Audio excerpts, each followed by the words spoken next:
Holy Translation says the pioneer of the resurrection. Now that's a neat way to say that. Jesus was the pioneer of the resurrection. That sounds good, doesn't it? The pioneer. That might make a good title for a book or something, for a message. The pioneer of the resurrection. The 20th Century Translation says that Jesus was the first of the dead to be born again. The first of the dead to be born again.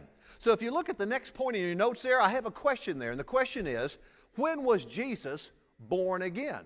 Now that's getting back to this Acts 2 verse 24 about the pains of death. When was Jesus born again? Because it tells us here in chapter 2 verse 24, God raised up Jesus having loosed the pains of death. Whom God raised up having loosed the pains of death. So remember that. Whom God raised up. Say raised up. Because being raised up has to do when Jesus was set free from the pains of spiritual death. When he was set free from that. See, Jesus wasn't loose from the pains of death when he was born of the Virgin Mary. See, nobody uses that phrase. Yeah, Dwayne was my firstborn who got loose from the pains of death. No, you don't. Nobody talks like that. And you don't say, yeah, Dwayne is my firstborn from the dead. Nobody talks like that either.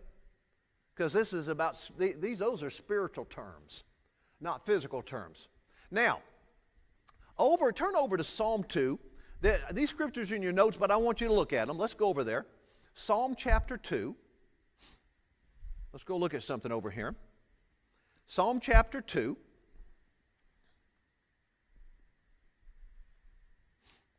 Verse 7 now.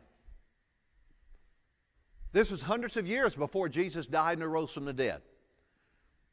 It was prophesied about the Messiah. Verse 7 says, I will declare the decree. The Lord has said to me, you are my son. Today I have begotten you. Now remember that statement. Today I have begotten you.